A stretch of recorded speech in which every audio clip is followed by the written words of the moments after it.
Good morning, everyone. Thank you for joining us today. I'm John Dodson, the Deputy Director of the Global Taiwan Institute. The Global Taiwan Institute is a 501c3 think tank and policy incubator located in Washington, D.C., and we're focused on contemporary Taiwan issues and U.S.-Taiwan relations. Today, we'll be having a discussion of Taiwan defense policy that will take as its starting point, anyway, the most recent edition of the Quadrennial Defense Review issued by Taiwan's Ministry of National Defense. Very similar to the U.S. Department of Defense, under Article 31 of Taiwan's National Defense Law, the Ministry of National Defense is required to issue a Quadrennial Defense Review, or QDR, within 10 months of the inauguration of each new presidential administration. And the MND issued its most recent version of the QDR in March of this year, first in a Chinese edition and recently in an English translation. And so we'll take that as the starting point today for a discussion of Taiwan defense policy and force structure, looking at the content of this latest edition of the QDR, what's in it, what might be different from previous iterations, and what's the significance of it. And again, from there, proceed into a more general discussion of trends in Taiwan's defense policy and defense posture. For this discussion, we're very fortunate to be joined today by three very knowledgeable and distinguished speakers. First, we have with us Mr. Eric Chan. Eric is the Senior Korea and China Strategist at the U.S. Air Force Checkmate Directorate, where he provides analysis and policy recommendations to senior Air Force and Department of Defense leadership, and he's also an adjunct fellow with us at GTI. We also have with us today Dr. Michael Hunziker. Dr. Hunziker is a professor at George Mason University's Schar School of Policy and Government, and he's also the Associate Director of the Center for Security Policy Studies at George Mason. And on a personal note, I wanted to give a particular note of thanks to Mike for joining us today and extend a note of congratulations.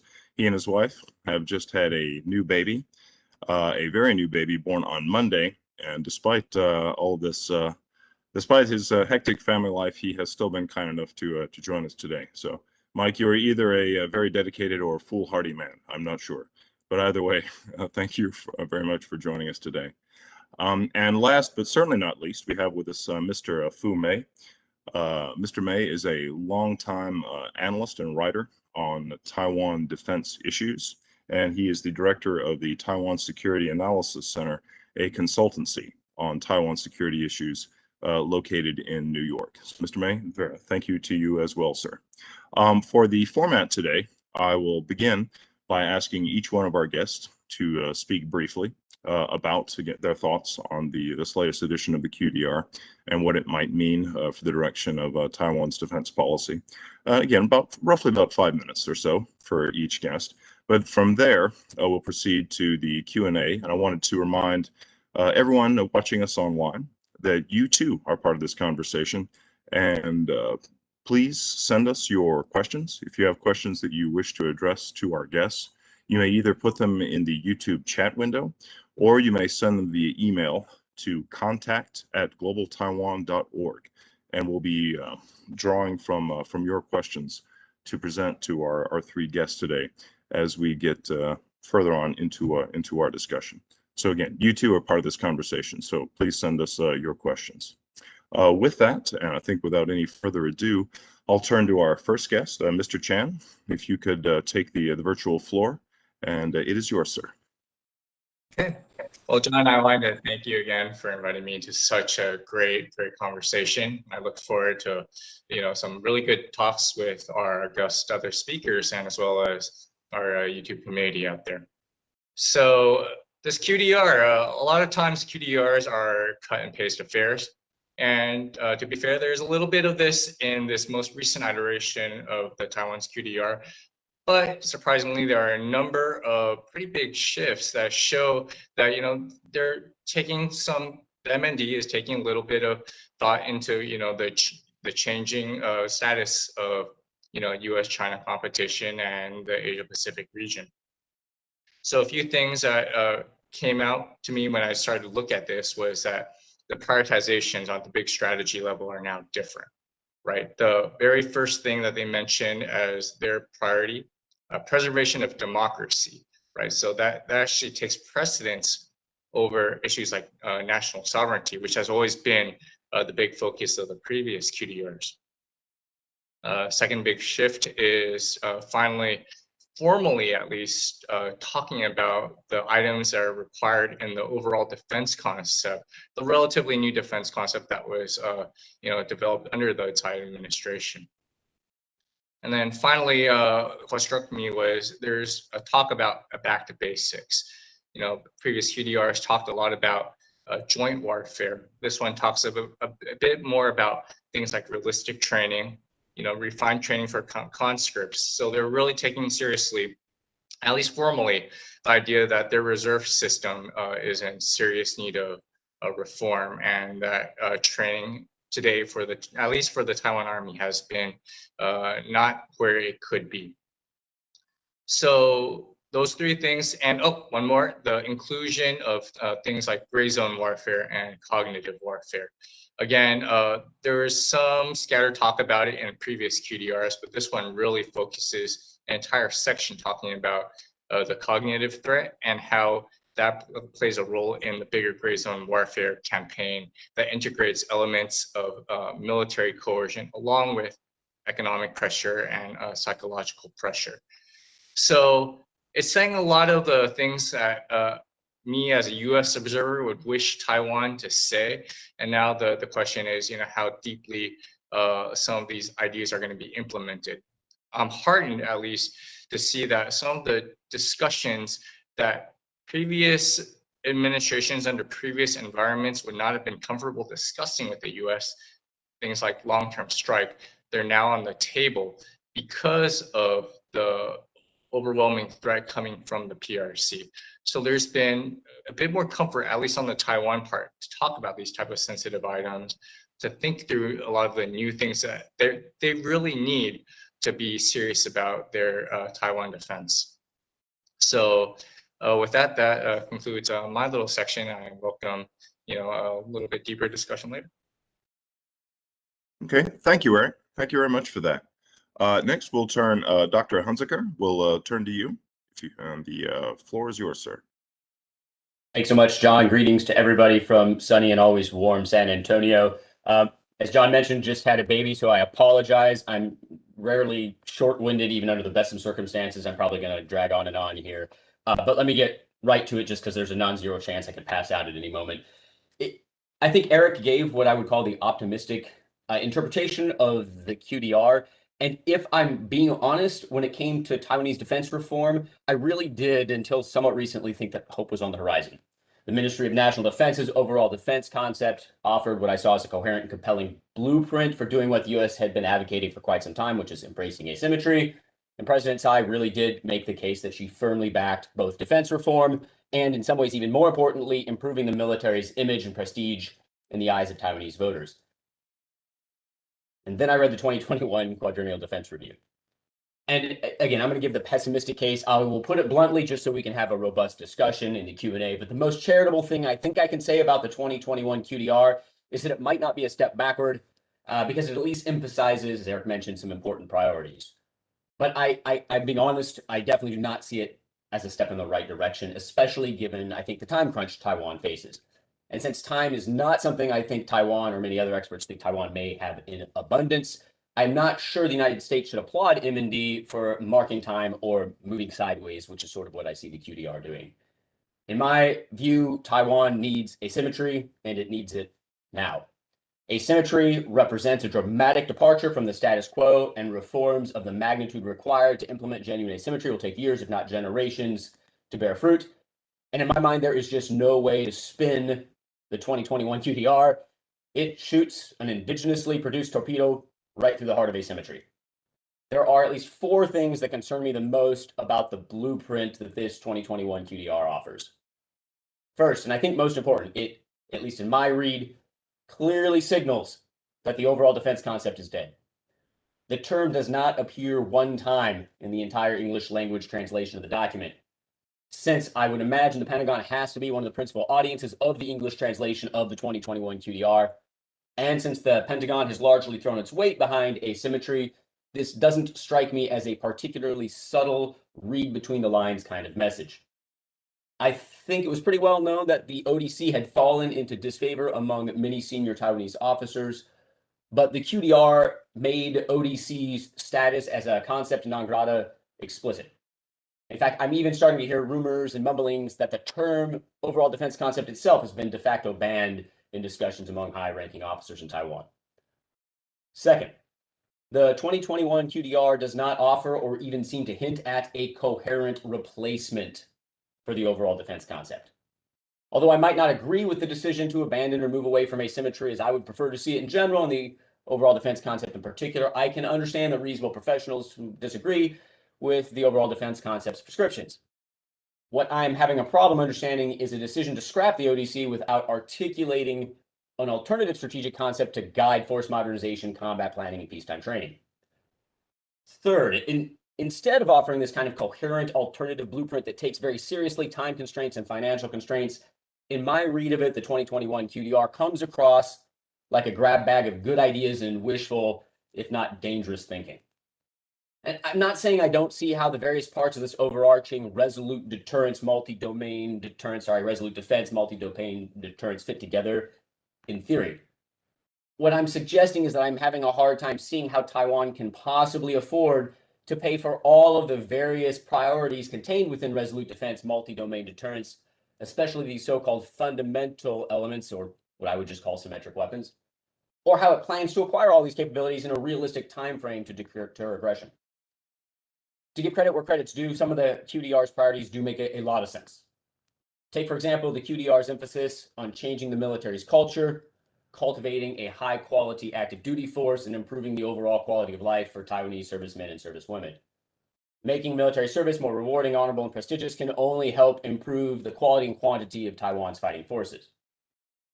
Other of the priorities identified in the 2021 QDR, like acquiring long-range strike, developing more indigenous arms production, undertaking reserve reform, and pursuing asymmetry, supporting all-out defense, these all make sense in theory. Right? In theory, and I've written about this, I think there's a case to be made that long-range missiles can reinforce asymmetry by helping Taiwan wear down an enemy staging areas, its so-called C4 ISR nodes, its resupply depots, so on and so forth. By the same token, making more of its own weapons, Taiwan can tap into its own comparative advantages, free itself from the sometimes fickle bureaucratic politics that complicate purchasing things from the United States. Reserve reform, it goes without saying, can help the island better harness its far underutilized source of military power. And a credible all-out defense initiative could really enhance deterrence by convincing Beijing that an invasion would trigger a people's war. Again, these things totally make sense in theory. But based on what I've seen in practice to date and based on what the 2021 QDR actually says, I'm skeptical these initiatives are part of a coherent plan. Long-range missiles only make sense if MND also invests in a robust and resilient C4 ISR kill chain. In other words, all the precision munitions in the world aren't worth a single unguided scud without a robust, survivable, and expensive network that Taiwan can use to find, track, and hit targets without inadvertently creating the sorts of collateral damage that could actually stiffen Chinese political resolve faster than it destroys Chinese military capability. Indigenous weapons production also makes sense so long as M&D isn't turning around and looking to Taiwanese industry to produce the very high-cost, low-density platforms, things like advanced fighters and diesel submarines, that the United States has been actively trying to dissuade Taiwan from pursuing in the first place. Reserve reform, definitely a force multiplier, but not if the Ministry of National Defense insists on turning reserve units into a mirror image of their active duty counterparts. And it was very good to see the QDR spend a few pages talking about asymmetry, but if placement in the manual indicates priority, then asymmetry doesn't come across as a very high priority at all. After all, it doesn't show up in any meaningful way until page 26, and it only merits discussion after the QDR has already talked about long-range strike, new fighter jets, sea control operations, and of course, the always necessary tanks for homeland defense. Symbolically, I don't think it was an accident that all of the pictures in the English translation of the QDR were decidedly symmetric weapons like attack helicopters and fighter jets. Finally, despite all the merits of thinking about all-out defense, the 2021 QDR's treatment of this potentially useful concept seems, at least in my reading, to boil down to holding a few PowerPoint presentations in high school gymnasiums. And then we have the outright dangerous ideas in the QDR, things like aspiring to control sea lines of communication. I'm not even sure, I'm not a naval expert, but I'm not sure if the US Navy is even 100% confident that it can achieve sea control in an all-out invasion against Taiwan. I therefore have problems believing how the Ministry of National Defense plans to achieve the same feat using its existing fleet of 30-some surface combatants and 8 indigenously produced diesel submarines, which again, the first of which won't set sail for at least another 4 years. Finally, the 2021 QDR does not, at least in my read, offer a practical set of solutions to a number of real and well-known problems with recruiting, training, and ground combat doctrine. I would agree wholeheartedly with Eric. It's at least good that we're identifying the problem and being explicit about it. But the last issue, the one about ground warfare, is the one that actually worries me the most. Insofar as I saw in the QDR talking to anybody else about defense reform, I don't see that the Army has a coherent plan for what its units will do if the PLA makes it off the beach. And the QDR definitely doesn't offer one. To quote directly from page 19, if the PLA attacks, the guiding principle for combat forces is, and I quote, to resist the enemy on the opposite shore, attack it at the sea, destroy it in the littoral, and annihilate it on the beach. Which of course is a great goal, but the PLA will likely have a say in the matter, so it only seems prudent to ensure the PLA knows you have a fallback plan for what you're going to do if you do fail to annihilate them on the beach or if they bypass the beach entirely. Let me just wrap up this already long-winded discussion by taking just a quick step back from the QDR itself, since it is in some ways a bureaucratic document, and it's just one document that may or may not reflect the true trajectory of Taiwan's defense reforms. Unfortunately, when I look at the overarching political context, I'm also not terribly reassured, given kind of what I see as being a real time crunch. Despite its vocal and public support for defense reform, the Tsai administration seems unable to force the overall defense concept or some other genuinely asymmetric posture on the Ministry of National Defense. The charitable explanation is that President Tsai really is committed to asymmetry, but that her party doesn't have a deep bench of civilian defense experts who can kind of translate these overarching political goals into an actionable plan against resistance from senior officers. Nor does she have the ability to leverage the institutional equivalent of like the US Department of Defense's Office of the Secretary of Defense, which just complicates civilian control. And politically, she may lack the capital she would need, especially right now, to push for dramatic reforms, especially the most dramatic things like a return to conscription, a major increase in annual reserve training, or a major increase in defense spending. And as always, it goes without saying, it doesn't help the United States is in the habit of sending mixed signals. All right, with that, I'll stop. I've definitely said enough, probably too much. Apologize if I've come across too strong or unduly pessimistic. I want to spark a good conversation. If I have, please understand that I offer these thoughts as a friend of Taiwan, but a friend who believes that real friends are willing to have frank conversations with one another. All right, thank you very much, Mike. Again, I think nothing wrong with strong opinions. It definitely does help to prompt discussion, debate. And I expect we should see some of that reflected in the audience questions during the Q&A session. I'd say just listening to you, I've jotted down at least 2 or 3 questions I had myself that I think we could move forward from that, but we'll hold that for a moment. Now we'll turn to our third guest again, last but certainly not least, Mr. Fumey, who's been a long-time writer and consultant on Taiwan defense issues, and we'll turn to you for your thoughts, sir. The virtual floor is yours. Sorry, gotta unmute myself. And thanks, Michael, for establishing the benchmark for length, since my prepared remarks are even longer than yours. So basically, in my view, the 2021 QDR was very little change from the previous edition, with a few of the items that my 2 honorable colleagues have already pointed out. One of the interesting things about, I mean, on the strategic guidance level, almost nothing has changed except they sort of grafted something from ODC, from the now dead ODC. That is one of the actually the third point of the guidance is that the objective is to push to force the enemy to fail in the invasion in the invasion mission. In other words, the aim is not to physically defeat all the enemy forces or a majority of the enemy forces, but to make sure that they cannot succeed in their objective. So that's something that they sort of sort of borrow from ODC. Eric's absolutely right. They sort of cut and pasted a bunch of stuff even from stuff that they've abandoned. Among the 6 force modernization objectives, yeah, the one thing that obviously stands out is long range strike. And I have prepared remarks on that point, but I think I'll just save that for the Q&A discussions, because I'm sure that's going to come up. But I totally would agree with Michael in that it's not just buying 1,000 Tomahawk missiles. It's finding where the targets are, and we're not even talking about like near real-time capabilities, because that will be eons away. Forget about 2027 as a drop dead date. I mean, they won't be able to achieve that for decades to come. I mean, the U.S. hell is still struggling with like kill chain compression and stuff like that. There are real challenges to this, and one of the things that worries me about this document is that despite the lip service to asymmetry, of course I didn't do the math as Mike did on the order of appearance for asymmetry, but it's very clear from you don't even have to read between the lines that there is a preference. There is a very clear preference and preponderance in favor of traditional capabilities.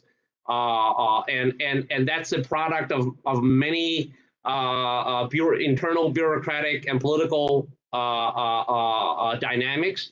You have senior military officers with their entrenched concepts of how they were taught as a JO, and now they're a 3-star, and they feel a sense of obligation to their parent service. The M1A2 was the best example of that. And they, because they now need to justify these traditional capabilities, they try to spin it in such a way that that somehow this helps beget asymmetric capabilities, or somehow fit within the asymmetric thinking. So that's another point that sort of worries me about this sort of thing. Again, the section on asymmetry, they basically cut and pasted straight from the ODC document. However, there was no direct mention of force preservation, which was the third tenet of ODC, right? This by comparing to the 2017 edition of the QDR, force preservation was actually one of the 5 top force modernization priorities, right next to the indigenous submarine and new fighter aircraft. So that's how important it was treated back in just a few years ago, and now it's not even mentioned. It's mentioned sort of in passing, in like, oh, we want to focus on survivable assets. So that's another thing, and this sort of feeds right into what Mike was mentioning before about and I have this on very good authority that not only the term ODC is banned from internal discussions at any level, not just the senior level, but if you're a junior officer or you're a staff officer, you will be well advised not to talk about it in meetings. So you have not only ODC not being part of the lexicon anymore, the 3 principal concepts of ODC: force preservation, the littoral battle, and the beachhead battle. These 3 things make up, what essentially what not only what ODC is about, it also represents what the U.S. Has been trying to advocate to Taiwan all these years, all these last 13 years, ever since Bill Murray with his porcupine strategy, right? So all of that, at least the lexicon of it, has been abandoned. Now they still pay lip service to it because they, very shrewdly they understand that part of the one of the more important audiences for these types of policy declaration documents is the United States government and then the Pentagon, and Taiwan's friends in the U.S. Including Congress, who, by the way, still included UODC language in some of their most recent pro-Taiwan legislations, which sort of makes me laugh, but also sad at the same time, right? That is, the Taiwan's cognitive warfare against the U.S. in this case, against their friends in the U.S. in this case, have been so successful, right? That they basically trashed this already, and they sort of preserve some of the pieces, but mainly for propaganda purposes. Talking about being very candid. So that's another point. Now, reforming reserve forces and mobilization is another focus. And this is likely to be one of the key defense reform priorities for President Tsai's second term. And some of the new concepts articulated, including reserve troops to defend secondary beachheads, conduct urban, area operations, and protect high-value targets. Which include not only military installation but also critical infrastructure.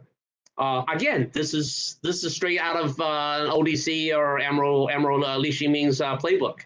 And all of that is like Mike and Eric said, are encouraging, right? I mean, we're pleased to see, and we're heartened to see that not only the Thai government but the Taiwan military, who don't always think the same way as the political leadership, are on board with these types of reform priorities. However, I do think that this year's QDROs have also shied away from some of the more controversial or far-fetched, maybe, ideas that have previously been floated. An example would be the plan to, hell, it was already announced and confirmed by the defense minister in front of the LY, the plan to equip some of the reserve brigades with heavy equipment like tanks and artillery. And also, it obviously decided not to include discussions of the new operational concept, and that's something actually that Mike, I think, alluded to in his presentations, that there is no real coherent replacement. I think they want there to be one, but I think they are hesitant to bring it forward just yet. I think the reasons I think all of us have already touched on, that is probably sensitivity to how the U.S. might perceive them before they sort of can be sure that the U.S. is on board for the next phase. And I think I'm running out of time, right? Well, is ODC still relevant? I think the short answer to that is no. But again, it would, in my opinion, it would depend on what the U.S. does, right? If the U.S. continues to send mixed signals, that is, keep telling Taiwan that they need to be more asymmetric and more innovative, but yet sell them F-16s for $8 billion, that eats up, like twice the amount of investment that they could probably they can probably use to implement all the ODC prescriptions. If the U.S. continues to down that sort of,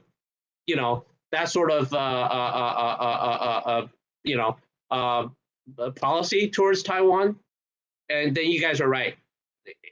Taiwan will be hopeless in the next 6 years. They're not going to be ready, by 2027, whenever the 100 years of the PLA and Xi Jinping wants the PLA to be ready for great things, whatever that means, right? I guess U.S. defense leadership is reading that as a possible go date for some type of Taiwan action. So if Taiwan and the U.S. allows Taiwan to keep going down this path of what I would call really. There's a Chinese saying for 高大上, all right? Really far-fetched, well-intentioned, possibly logical, but for which Taiwan has neither the resources nor the time to implement, then Taiwan would be in a very bad shape a few years from now. And one of my recommendations, and I'll use this as my concluding remark, is that the U.S. should use its very unique position and leverage, or whatever you want to call it, to influence Taiwan's policy. Pretty much as what the Trump administration did last year by sort of, imposing certain recommendations directly on Taiwan through, say, FMS or other types of security assistance arrangements. That listen, you need more asymmetric coastal defense missiles. You need more C4ISR. You need more, not ISR. I think it's ISTAR, right? They need target acquisition capabilities, right? Part of the problem for the M&D is that they can't even get the terminology right? And they keep on talking about C4ISR, but their real problem is target acquisition. And part of the reason, for example, the reason why their own knockoff of the Reaper won't fit that bill of precision attack quality capability is that they don't have sufficient precision for their sensors that are on board the proposed indigenous UAV. That's why the Sea Guardian, whatever it was called, that was sold to Taiwan made sense, and that's why President Tsai supported it as a last-minute addition to the shopping list. I mean, this is the type of model I think that the U.S. government, the Biden administration, should take a closer look at. That is, wisely employing its ability to influence Taiwan on important defense policy matters, possibly through FMS review process, to sort of, I don't want to use the word force, but convince Taiwan that there are better ways to spend their limited defense dollars and time to prepare for a viable defense. Okay, thank you very much for, again, all three of you have certainly given us a lot to consider. Again, I've jotted down about 4 or 5 questions just of my own, but I don't want to be too greedy and hold the floor. I want to remind all of our guests watching online, we welcome your questions to present to our 3 speakers today. You can send your questions if you're watching on YouTube. You can either enter those into the YouTube chat window, and we'll be monitoring that, or you can email them to contact@globaltaiwan.org. And again, we'll be screening through those and picking out some of your questions to present to our guests. I suppose as we enter the Q&A, I will exercise the traditional moderator's prerogative to ask one of my own. That's a rather broad one, and I'll present this to all 3 of our guests.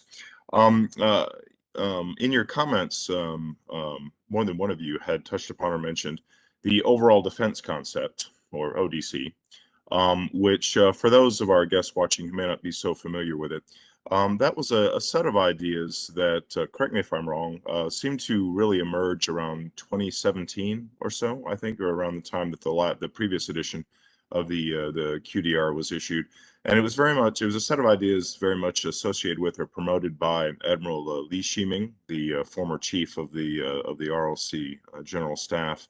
And although some of the ideas of the overall defense concept were vague, there were a few ideas in it that did seem to indicate changes in the traditional direction of Taiwan defense strategy and force structure. It did call for a more asymmetric approach, and it seemed to be saying that that there should be fewer resources put into big ticket items. We need some of these things. We might need F-16s, for example, to help patrol our airspace, but we really need more of an emphasis on smaller, more decentralized platforms. Maybe the Navy needs smaller missile boats rather than large surface combatants, for example.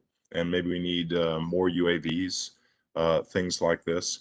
And it also did seem to have a a sort of a more specific idea as to where the primary battle space would be in the event of an amphibious invasion of Taiwan. Sort of that the central battle space would be the sea approaches to Taiwan and the littoral region, correct?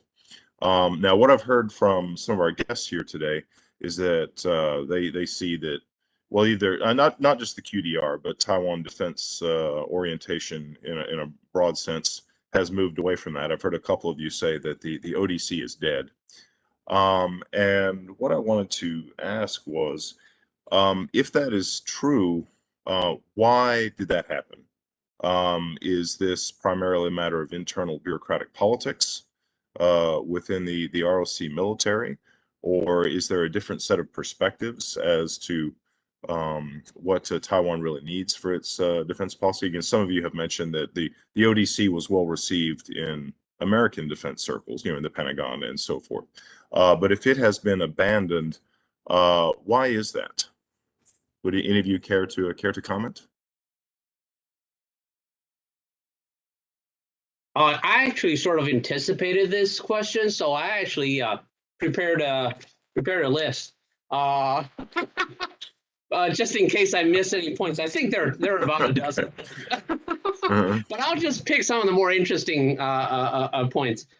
I think first and foremost, it's not what it was not part of the DPP's defense policy platform, or the so-called blue book, blue paper that was published prior to the 2016 campaign.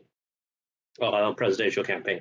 So it sort of conceptually sort of didn't mash with the vision of President Tsai's key advisors on national security. So, and secondly, I think the concept of asymmetry in defense is somewhat abstract and more difficult for the average person, let alone voters, in a political context, to understand.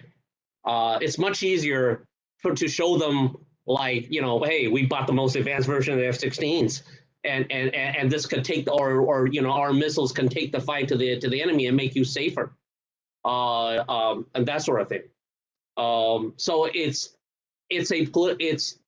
both a mismatch in concept, but also there is also a political calculus dimension to all of this. In other words, if we buy 5,000, Javelin or Stinger missiles, which might actually, be more effective, or certainly much more cost effective in defending Taiwan and deterring an invasion or post-beachhead scenario, than say F-16s were going to be basically useless once the runways are bombed. But people are not going to understand. People are going to say, wait a minute, these little piddly little missiles are going to be able to help defend us and, deter China from attacking. So that's yet a part of that whole political calculus. Of course, the resistance by President Tsai's civilian advisors sort of dovetailed with traditional orthodoxy and conservatism of the senior military leaders, and I think both me and my colleagues have sort of touched on that in our presentations, and therefore they sort of formed an unholy alliance of sorts to oppose these sites of not only just ODC, but any U.S. suggestion of asymmetrical and maybe perhaps even more importantly, innovative. I don't see any innovative concept in the QDR or any of the Taiwanese defense policy documents, right? It's more of the same. It's buying newer, more expensive equipment to do more of the same things that I was taught ever since I was commissioned as a junior lieutenant. If I could on that point, I don't mean to interrupt, but if I could interject, and again, Fu, either for yourself or for other two guests on that point, We've discussed that there was sort of general support within U.S. defense circles for the idea of the overall defense concept and a greater focus on asymmetry. I would ask you though, has there though been a certain duality in the U.S. position? Because we could say on the one hand, U.S. defense officials might encourage defense officials in Taiwan to say, yes, the asymmetric approach is the right one. The ODC is a good idea. You should do that. But at the same time, we're very happy to sell them Abrams tanks, right? Which promotes production jobs within the United States. So again, would it be fair to say there's a certain duality within the U.S. position in regards to that? I can actually address a little bit of that. I used to work in Air Force International Affairs executing foreign military sales. So there is a joke then that we would have our strategy to develop foreign military sales. This is what we would like to sell to a certain country. But if that country says no, and we want to spend money on this piece of US equipment, then it was very hard for that organization, my previous organization, to be able to say, no, because understanding that there's going to be a lot of congressional support for, these high, big budget items. And of course, the other countries in question also knew that full well. So it became either a point of, could we persuade them as to the merits? Because if we couldn't persuade them, then there weren't any real levers that the U.S. was going to play to dissuade them and force them to buy any particular set of platforms. So there's always that sort of dynamic when it came down to foreign military sales.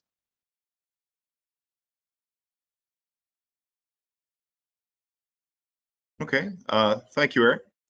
If none of you have any other immediate thoughts on that, I think we'll turn to our virtual floor, our virtual chat room, and to some of our audience questions. Again, from your comments, I have at least 4 or 5 questions I've jotted down that I would love to ask, but I don't want to take up all of our time.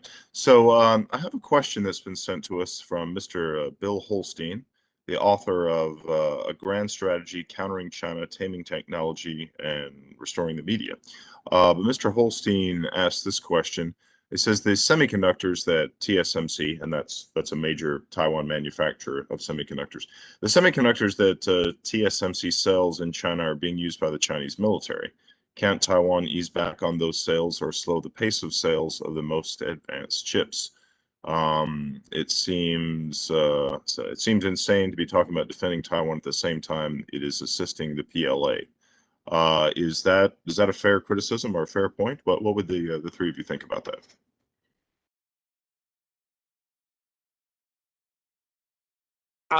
It actually makes well, how should I say this? The criticism is absolutely spot on, and I think many people have actually been aware of that. And in fact, I think in 2018, when I went back to Taiwan to attend one of the internal M&D forums, over dinner, one of the senior officers for whom I had a lot of professional respect for, I asked him, sir, what do you think about this whole ZTE business? Because at the time, the Trump administration was placing sanctions against ZTE, and he says, "Well, ZTE provides a lot of the ground receiving handsets for their Beidou navigation system. You know that, right?" I said, "Huh." Right. So it's clear that for people who really actually bother to spend the time to study this, there is a clear correlation between Chinese use of or abuse of Western technology, certainly American sponsored or inspired technology for their dual use or military use type of applications. So as a result, yes, I do believe more robust actions are on the part of the U.S. are called for. Okay, thank you, Fu. If I Oh, could, Mike, yeah, do you have something to say? Go ahead. no, I would just dive in simply because I've been so critical up until this point that not to be an apologist, but to just put things in context. I mean, I think we need to be fair that the United States and virtually every other Western democratic open market system has been slow to recognize this challenge and this threat. Taiwan is not unique in that regard. And the Chinese have been quite adept at using the economic persuasion tools that they have at their disposal. And, you know, the United States, Japan, Taiwan, the business interests in all of those countries, I think, have been very reluctant to challenge China for these reasons. And it has undercut our ability to present a unified front and to push for defense reforms in the United States and elsewhere. So I am optimistic, though, that the more we are paying attention to the threat, the more we're going to be able to deal with it. And it's a problem that's surmountable. Okay, thank you, Mike.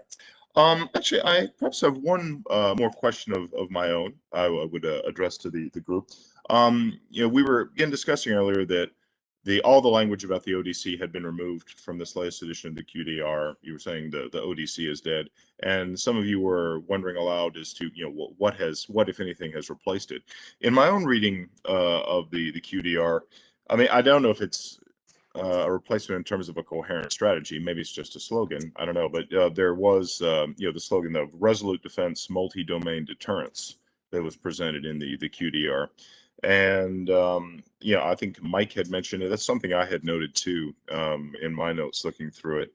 And I had this question. In its summary of what that means, again, this idea of resolute defense, multi-domain deterrence, the document had said, you know, we will resist the enemy on the opposite shore, we will attack the enemy at sea, we will destroy it in the littoral areas, and we will annihilate the enemy on the beachhead. And I admit, I had a somewhat cynical reading of that myself. That to me called to mind the dictum of Frederick the Great that, you know, when you defend everything, you defend nothing. And that language seemed to be saying, you know, we're going to fight in every location and every domain and dominate it. And I did have that question, well, is that overly ambitious? Is that really feasible? And should one of these areas be emphasized more than another? Well, what do you think? Any thoughts or comments about that?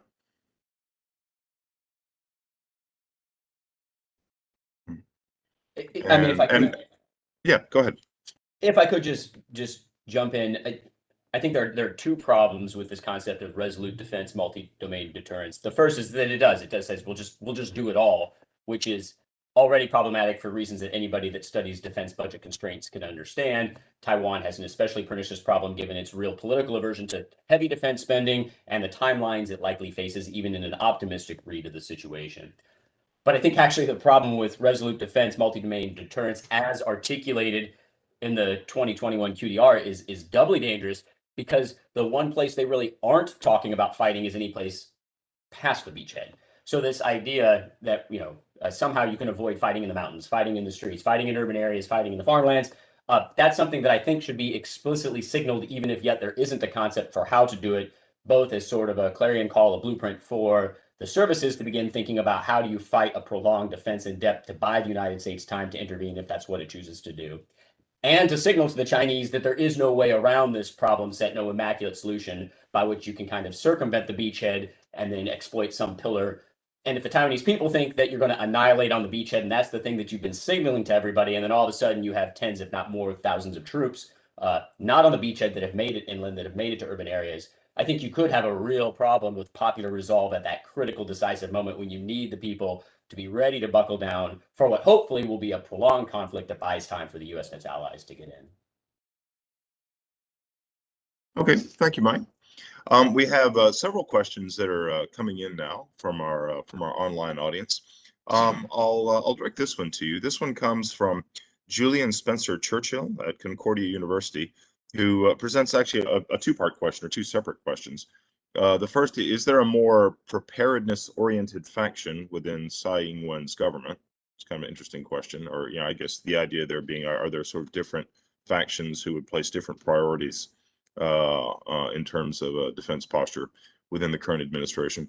And the second question being, what is the public, what does public opinion polling revealing for defense? Or I guess the idea being there, sort of what does opinion polling reveal about the Taiwan public's views on defense?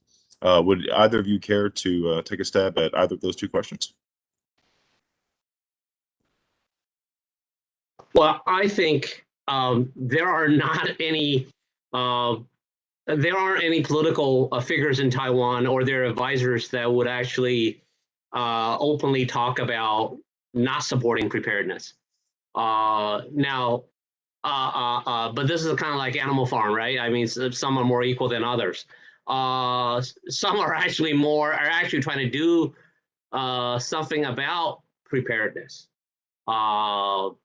You can probably, people familiar with Taiwan can probably identify, it's a very, very small number.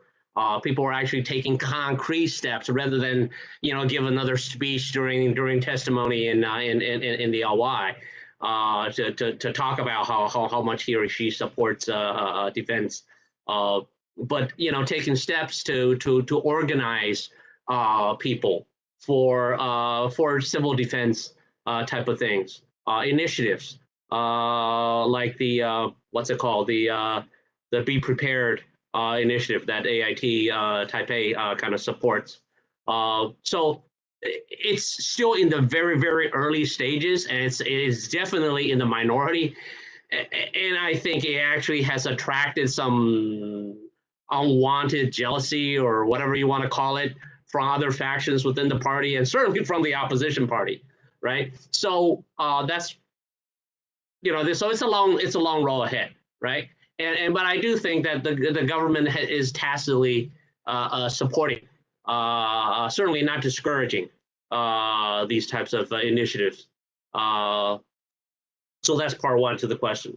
Part two, public opinion polls in Taiwan are funny, as they are in many places, including the U.S.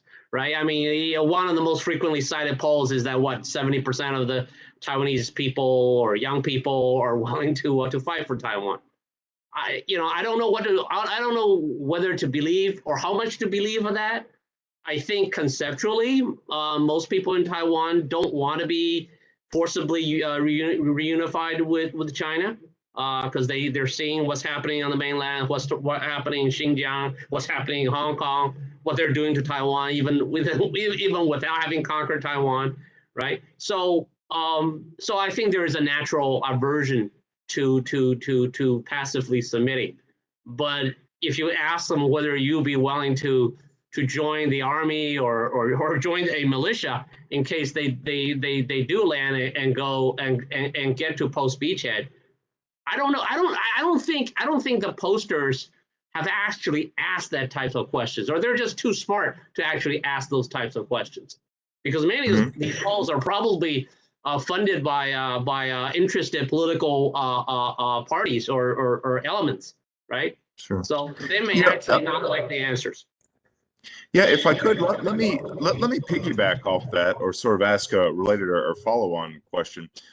There is some material in this most recent issue of the QDR that I found interesting, where there seemed to be a fair bit of material talking about how we're going to improve we're going to improve life in the military for military service members. We're going to improve pay and benefits. And medical benefits and so forth, and also sort of vague language to the effect of attempting to improve the image of the military, which again, it's been my impression that that's been a longstanding problem in Taiwan. Now, my own information on this is probably very much out of date, but I can recall myself when I was a student in Taiwan after college, where I lived there for a couple of years. I actually, after I lived in Taiwan, I returned to the U.S. and I joined the military. I went to Navy officer candidate school and served as a Navy officer for several years. But I remember when I was getting ready to leave Taiwan, I was discussing this possibility with some of my friends or students at the university where I was teaching, and there was always a very negative reaction when I would say, that I was considering going into the military or pursuing an officer's commission. Like, oh, John, no, I mean, why would you want to throw away your life like that? You don't have to do that. You can get a real job. But there was this seemed to be this very low opinion of the military and military service, and the young men who are going to have to go do their obligatory 2 years, just looked upon as a huge burden. So I think it seems that the armed forces in Taiwan have definitely had an image problem. And what would you see as the prospects for sort of improving the image of the armed forces, and with that, trying to improve problems with recruitment and so forth? The QDR had some language that alluded to that, if indirectly. Any thoughts on what the prospects for achieving that are, against just sort of improving the image of the military amongst young people in particular in Taiwan? I'll add one thing. I think one of the issues here is that given the overall short conscription period of 4 months, as well as the general conditions that conscripts in Taiwan tend to be treated as free labor to do menial tasks, much of that is really what's the morale breaker in terms of how the armed forces are viewed, right? So you can do a lot of this other stuff on the outside, all these school fairs or whatever, but unless you really solve the issue of developing a concrete program of training that actually makes the conscripts feel like, yes, we are defending our homeland, and we're doing it in a practical way that's teaching us actual ways of war, that we're not just cannon fodder or menial labor, then the overall image of the armed forces probably won't change. Okay, thank you. Turning back to the questions we're getting from our virtual audience, I have two that I might perhaps try to link or combine together. Mr. Gary Sands from Wikistrat has asked, what is the extent of a counter-offensive threat using Taiwan's missiles on the mainland?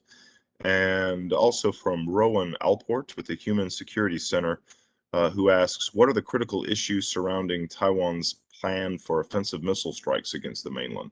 So perhaps if I could take that topic. Again, another one of the things I was interested in discussing with you or hearing your thoughts about is there is language in this QDR that supports the idea of more long-range strike systems that Taiwan's military could employ. And along with that, also that it seems in recent procurement efforts that the Ministry of National Defense has indeed been acquiring longer range, I should say, missile systems, either through their own domestic production or from foreign purchase. Like I know, for example, and I noted there was a large round of arms sales from the U.S. to Taiwan in October of this past year, and amongst the systems being sold at that time were AGM-84H or SLAM, long-range or standoff land attack missiles, and along with the HIMARS system, which I believe is the High Mobility Artillery Rocket System, sort of a truck-mounted mobile long-range artillery rocket system.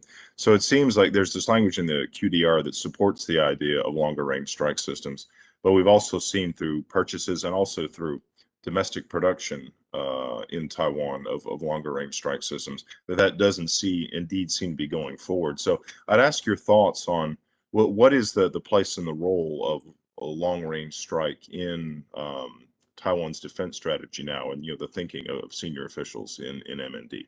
Any thoughts?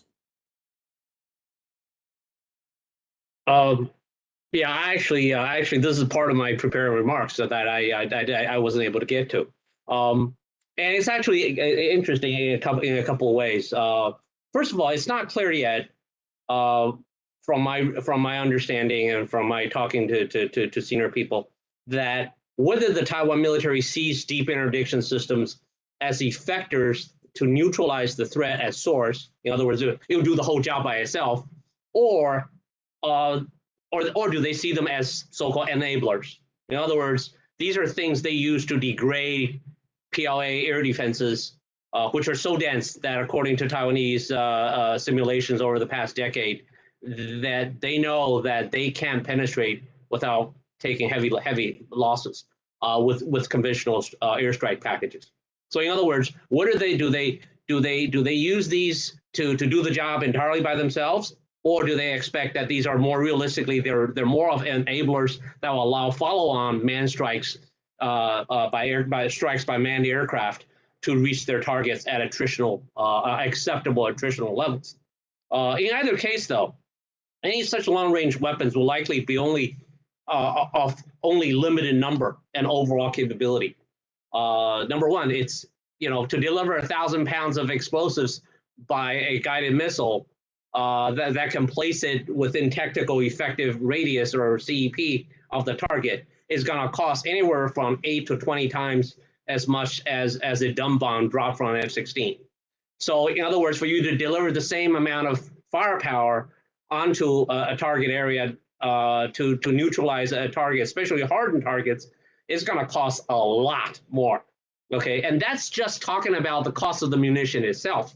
As Dr. Hunziker had actually alluded to earlier in his presentation, the real trick and the real hidden cost, okay, of the cost not only per strike but cost per kill, okay, which you have to allocate the cost from that you invest in the target acquisition ISR systems, and the integration of those sensor capabilities into something that could exploit and disseminate that information to the shooters. That's a very, very costly and time-consuming, and by the way, high technical bar undertaking. So the real cost and effort that's going to be required to build such a capability, I think, is far beyond what Taiwan, number one, realistically has the ability, the resources, that is money, people, and more importantly, time to do. I mean, this thing could take 20, 30 years for you to achieve a capability like the U.S. And that's assuming that the U.S. greenlights everything and allows Taiwan either buy stuff direct or afford Taiwan more lenient export policy on the underlying technology. So that's one aspect of some of the challenges that they face. The other thing is Taiwan's capacity. I mean, it's still very difficult at this stage in the game to envision that the U.S. could sell Taiwan whatever it needs. For example, Taiwan buying 200 Tomahawk missiles. It's very difficult to envision that because China could actually see that as a red line, and thereby actually precipitate a conflict rather than deter one. But no matter what, let's assume U.S. now green lights all the underlying critical technologies that Taiwan needs to develop its own precision long-range strike weapons and give them the ISTAR capabilities that they need to target those weapons effectively. The reality is Taiwan's capacity, indigenous capacity to actually produce those weapons are very, very limited. I mean, the best example was when the U.S. sort of force-fed the whole Harpoon program to Taiwan last year. A lot of voices in Taiwan, public opinion, were opposed. They were outraged. Wow, hell, we've had our own HF Zhongfeng missiles for the last 25 years. Why couldn't we just buy more of what we developed? The reality is Taiwan can only produce between 20 and 30 of those missiles a year, and that's with the president putting her foot down, like, you guys got to get with the program to accelerate the production rate. So the reality and what this document, the QDR document, is proclaiming are very, very different. But neither the military nor NSIST nor the political leadership is willing to actually openly talk about that. If I could, Thank John, you. Yeah, Mike, go ahead. just chime in first by agreeing 110% with everything that was just outlined. I wholeheartedly believe that missiles could, in theory, make sense. They definitely cannot be allowed to crowd out what I see as being higher level priorities in any genuinely asymmetric posture. The other thing I would just toss out there is, at a political level, I think really aggressively pursuing long-range strike capabilities will require any administration, this one or its successor, to engage in a very difficult threading of the needle balancing act. I do think it could, in theory, if done the right way at high cost, augment deterrence if used from a precisely, specifically defensive posture to attrite, to interdict, so on and so forth. The risk, of course, is that perceptually it could easily be portrayed by China as a long-range offensive strike capability, which would be extraordinarily destabilizing. Domestically, it could entice some future successive administration to think that maybe it does have this immaculate first strike capability, what scholars would call deterrence by punishment, this ability to poke China so hard in the eye that it would back down. And I think that sort of reasoning, like that David and Goliath slingshot stone, is very dangerous. And it might be difficult for Taiwan to acquire that capability to ensure that a future administration might not be tempted by those capabilities, to think that it's got some way in the moment of crisis that in actuality, instead of deterring aggression, would simply invite it and galvanize Chinese resolve. I wanted to add to that quickly. I think part of that really depends on stated methods of platform employment, and that also includes political willingness to entertain, like, okay, how are you going to use these type of long range strikes, right? Right now, Taiwan is in a very defensive minded, I'd say risk adverse sort of posture. So that sort of counterbalances against the idea of long range strikes being used offensively. Excellent. So if you can allow me 1 minute to just Sure. compliment my colleagues on this, and also on following up on what Eric just said. I think the U.S. also needs to think very carefully about what it does approve for Taiwan in terms of these so-called standoff strike capabilities, because it could actually send the wrong message to not only Beijing but to the Taiwanese people or the Taiwanese leadership. I use the example of the SLAM ER missile that was sold to Taiwan last year. This plays right into I think Michael is a big proponent of asymmetry and ODC, but one of the underlying assumptions of asymmetric prescriptions is that with 1,500 missiles aimed at Taiwan, I think China can probably do a pretty good job of neutralizing your airfields and keeping it paralyzed for lengthy periods of time. So therefore, any weapon system, that requires an aircraft to be carried by an aircraft and to be launched from an aircraft that needs to take off on a conventional runway, is basically, in my opinion, and I'm sure there's smart people smarter than me in Beijing, that's going to read this as, wait a minute, this must be a first strike weapon. Wait a minute, the U.S. is now sponsoring Taiwanese first strike strategy now? So that's why I think it's very important for the U.S. to think about, even if it makes sense strategically or politically or militarily, to afford Taiwan precision strike capabilities, long-range attack capabilities, then you also give the capabilities to Taiwan in a well-thought-out way. Okay. Thank you, gentlemen. I'm going to turn next to a question that's been sent from Eric Lee at the Project 2049. Excuse me, at Project 2049, and he asks, as with the emergence and fading of the ODC, it seems that Taiwan defense policy is largely driven by personalities. Do you expect changes to Taiwan defense policy with the new Chief of the General Staff? Any thoughts or insights on that? Or is it too early to tell? What do you think? I think it may be too early to tell, although my understanding is, I think General Chen, despite being an army officer, and like, there are all the bad jokes that people have in Taiwan for army guys, I think he's fairly enlightened. And I think, based on my understanding over the past 4 years, that he was actually one of the very few people within the Taiwan military senior leadership that sort of actually paid attention to ODC and some of the prescriptions for ODC. And in some, at least to some degree, the asymmetric prescriptions. That's been championed by the overall defense concept as well as by the U.S. If I could, as a total outside observer, I would say Please. I'm not optimistic, and it has less actually I think to do with the personalities inside M&D and the uniformed services.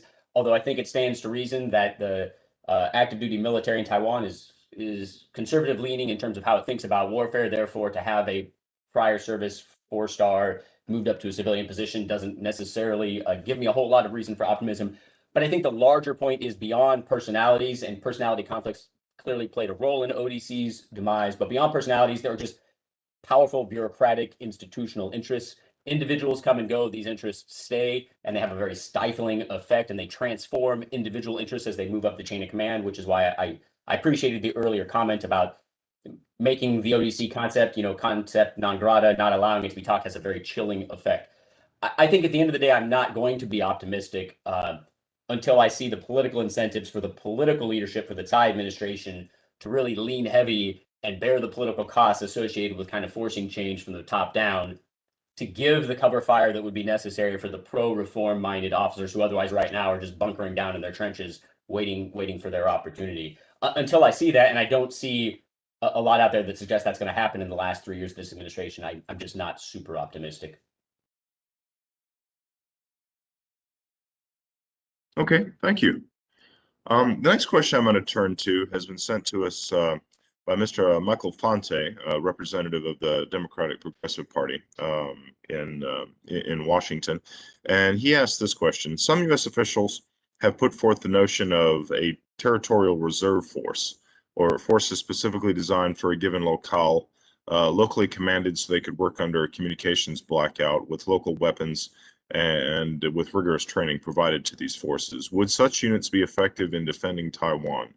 What do you think? Is that a good way to go? I know in the QDR there is significant language about reforming the reserve force, or attempting to make it more effective, even though it seemed to me that a lot of the language was kind of vague as to how that would be done.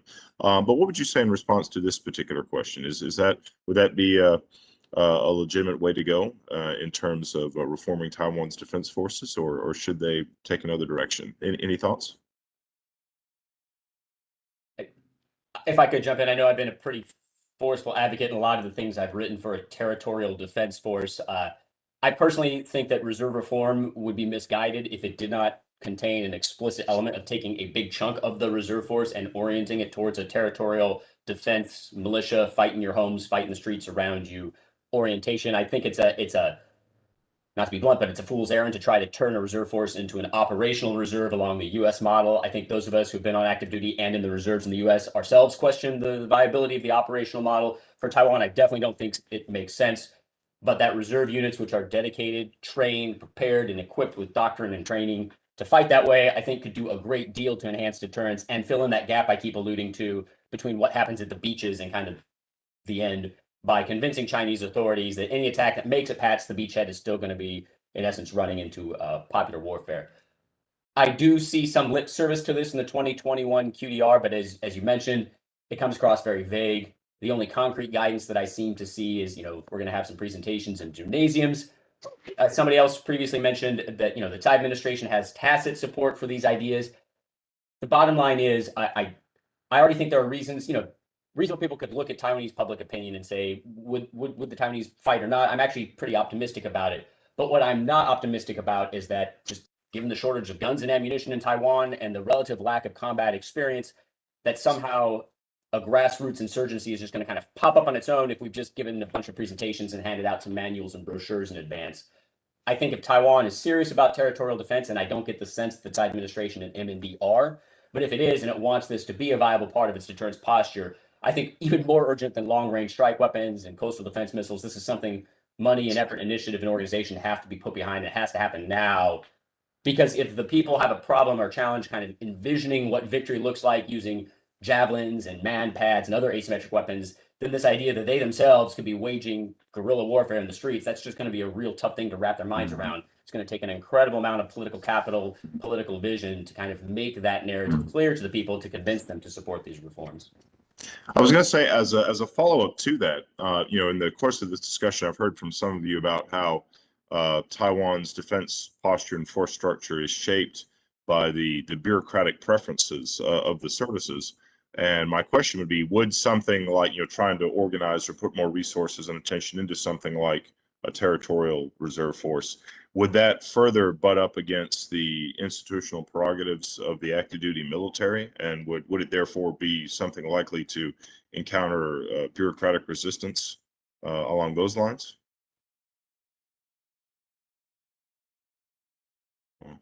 There clearly is a resistance to that. I mean, the whole idea of giving, trying to turn the 7 new reserve brigades into basically more of the regular brigades, similarly equipped, similarly organized, it speaks volumes to that, right? They cannot embrace the whole notion that there is this sort of quasi-militia type of organization of primarily light infantry, light fighters, that can do what regular units do, but that's sort of missing the point, right? And the poorly equipped, long time to mobilize type of problem for Taiwanese reserves. It's not a current problem. I mean, I remember going to high school in the late 70s and early 80s in the U.S. And one of my most treasured books from the school library was the Taiwan area handbook published by the U.S. Army for foreign area officers, and in it actually talked about the challenges of being poorly equipped, poorly supplied reserves that are going to take a long time to mobilize and even longer to get ready for battle. So this is something that's been around for 60 years. So it's nothing new. Now, the demise of the conscription system causes new challenges to this thing, but it's not something that cannot be addressed or reversed. And you don't necessarily have to bring back the full conscription, but I do think something like a 4-month training is and most of the senior officers that I've spoken to, even at the time when they were debating this at the policy level, going back almost 5 to 10 years, they totally agree with this. They say that you got to have at least 6 months. The most important thing being you can't just finish basic training and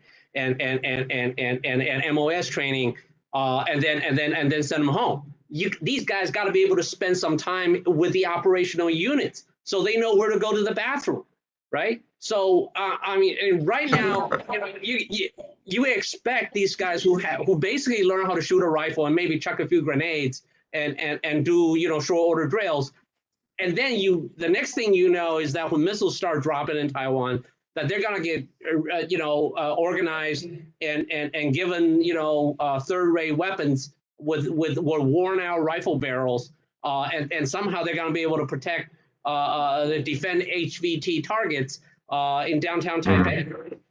That just something won't do, right?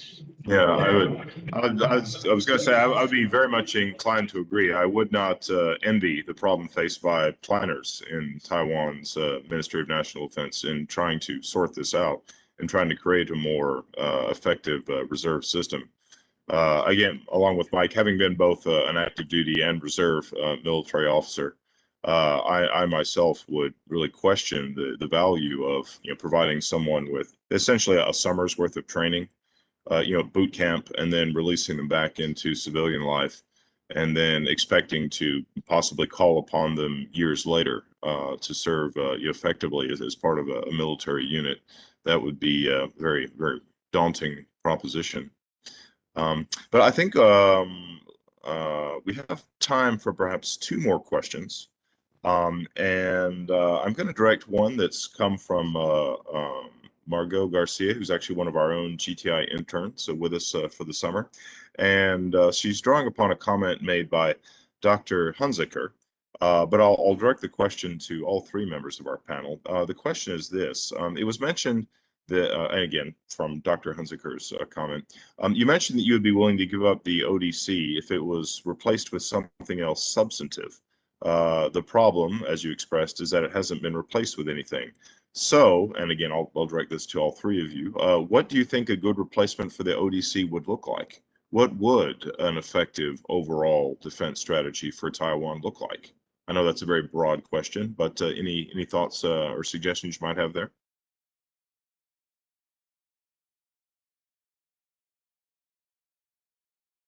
Mike, you want to go first? Sure, because I have a quippy and snarky answer, which is that the replacement model would look a heck of a lot like the overall defense concept. It just wouldn't use that language to avoid sort of offending any personalities involved. But personally, I have a hard time seeing that there's a better posture out there than the one that's quite coherently, I think, outlined in that.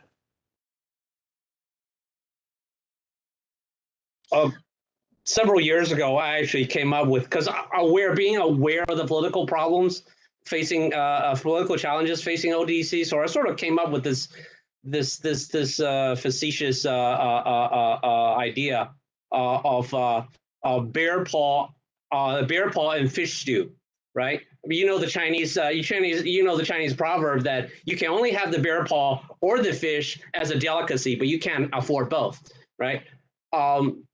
Because I understand there are peacetime mission requirements that you sort of need to satisfy. You do also have to pretend that you have some sea control capabilities. Pretend, Michael. So yeah, okay, I grant you, we need some F-16s, we need some frigates, right? We need some submarines, maybe, right? But if instead of buying 66 F-16s, we buy 60 F-16s, the money that you save from those 6 will probably allow you to re-equip your entire reserves with first-line equipment, right? Every squad is going to have a real anti-tank weapon, not that pop shot that they have. And everyone's going to have a real rifle rather than the 30-year-old worn-out rifle that nobody could shoot straight with. So, I mean, that's the type of thinking that I think we should try to interest Taiwan in, or the U.S. should actually try to use its influence to get Taiwan to adopt. That is, yes, we understand you have other requirements. Yes, we understand your propensity for traditional capabilities. We're going to allow you to have some of that, but there are limits to what you or indeed long range strike. But there needs to be this much allocated to fish and that much allocated to bear paws, right? You can't have all of it, right? I mean, all in one direction. It needs to be balanced. So that's my thoughts on that. Yeah. I like that. One of the things which I've been interested in looking at is if there's a focus on the type of operational problem that you're going to solve, right? And we're trying to think through that within the DoD ourselves. We had, Michelle Flournoy said, oh, we should make it our thing to sink, X number of, PLA and ships. Well, is there a similar sort of operational thought within the Taiwan military?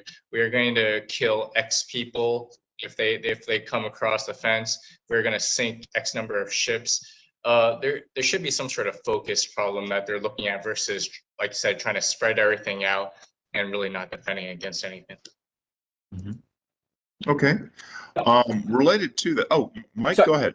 Could I just toss in one more thing? Again, agreeing with everything that's been said, but it reminded me of a point that I didn't make in my initial salvo, but I would feel bad if I didn't at least raise, which is I wholeheartedly agree that there is a role for so-called traditional platforms. You need some number of F-16s and surface ships to do intercept missions.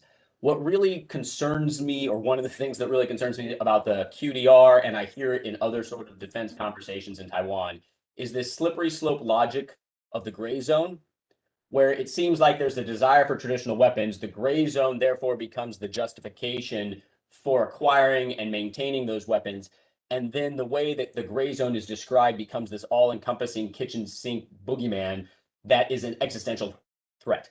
And I think that's a very dangerous path to go down. I've said this before and written in other fora. I don't think the gray zone in any realistic way of thinking about it represents an existential threat, but I think you're setting both the population and the Ministry of National Defense up for some really problematic scenarios if that's the way that you're framing these things. You need it for the gray zone, and the gray zone could itself be decisive. The gray zone is not the decisive theater I think the Taiwanese military needs to focus on. That's a place where it can kind of just hold fast with the few traditional platforms it has, and otherwise it needs to be putting all of its investments in the worst case all-out invasion scenario. Sure. Yeah, I would say from that, with my own reading of the QDR, I was struck by the language, or I guess the amount of space or attention dedicated to this question of gray zone operations, and I guess along with that, or following with that, the sort of the cognitive threat to Taiwan.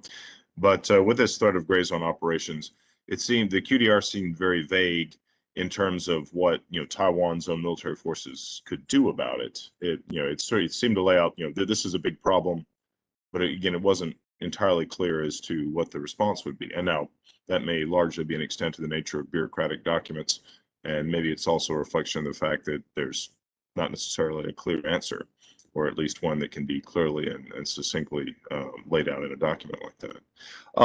I think for our we're unfortunately coming up to the end of our time, but I think we have time perhaps for one more question. And for that, I think I'd like to take this question that was sent to us from Professor Alexander Huang at Damgang University in Taiwan. And he asked this question. From July 1st, the Taiwan's MND will have a new combination of leadership. What would be your recommendations to them? And I might perhaps add to that myself. If you could rewrite this QDR, which had just come out, or if you were assigned the job of writing the 2025 edition of the QDR, what would you have to say to it? And again, from Dr. Huang's question, what would your own recommendations to the leadership of the MND be going forward for this year or for the next 4 years?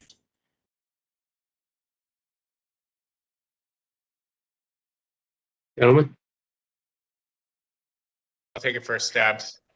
Well, first, for Dr. Huang himself, I noticed that he has played a role himself in writing this QDR in the acknowledgements list. So thank you very much for that question, Dr. Huang. And I also remember kindly your wargaming experience when I was at the Taiwan PLA NDU course. So thank you again.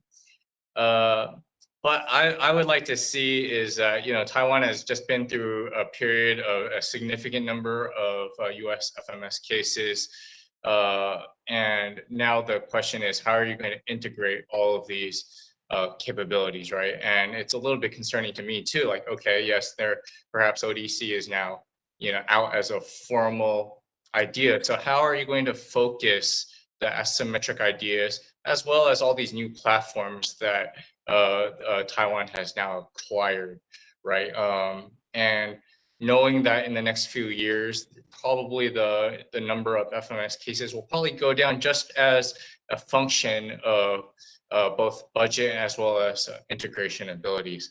So from the US perspective, I would definitely like to see, a better sense from MND about, how they're going to integrate all these asymmetric capabilities, how they're going to improve training, and how are they going to increase the amount of training that the reservists get in more specific ways.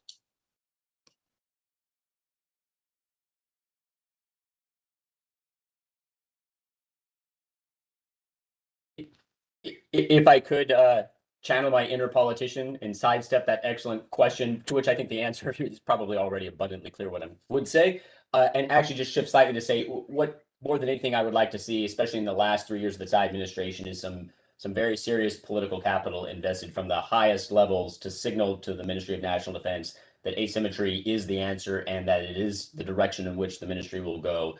And I honestly believe that anything the MND does, just given the institutional inertia, bureaucratic interest, and all those very challenging things that our own Pentagon has to deal with, that without that political leadership, vision, and, to be frank, expenditure of capital that could prove costly at the polls, I wouldn't be optimistic regardless of what was contained in any QDR. All right. I want to make the observation that I think I also alluded to earlier in my prepared remarks that M&D actually sort of shied away from coming forth and including in this document in the QDR some of the more aggressive ideas that's actually it's been developed internally to sort of replace ODC. The fact that they didn't feel that they had enough political capital to do it, or were not given the wink, the wave in by the political leadership to do so, remains to be seen. But either way, they didn't think they were ready yet. The world is ready yet, or the U.S. is ready yet for. Let me read this just to be sure I have everything right. This is the new CONOPS being developed under the now outgoing Chief of the General Staff, Admiral Huang. Multi-dimensional defense, multi-layered interceptions, enduring defense posture, and critical breakthroughs. And the guidance under this new CONOPS also focuses on information cyber operations, precision missiles, micro military satellites, and UAVs as key asymmetric capabilities in the development of the so-called Taiwanese kill chain. The fact that they sort of, they developed this very, very ambitious new roadmap, but sort of took a step back and didn't come out with it fully. They sort of hinted at it at the edges in this QDR. Suggests to me that there is more debate and more rounding out to do. Perhaps more discussions would also be warranted between Taiwan and their U.S. counterparts before they actually sort of formalizes under the new CGS. All right, thank you, Fu. And with that, I think you're going to get the last word on the subject there. I think that sums it up pretty well. I would like, unfortunately, we're at the end of our time. I would love to continue this conversation, but again, we are at the end of our allotted time. I wanted to thank all of our guests joining us online for watching, and as well for your questions. I want to extend a special note of thanks to our guests, Eric, Fu, and Mike. Thank you very much for joining us today. I have certainly learned a great deal from this conversation. And hopefully that'll help me to be a little better informed looking forward as to how trends develop with Taiwan's M&D over the next few years. Thank you very much. With that, we will sign off. Thank you, everyone, and have a great day.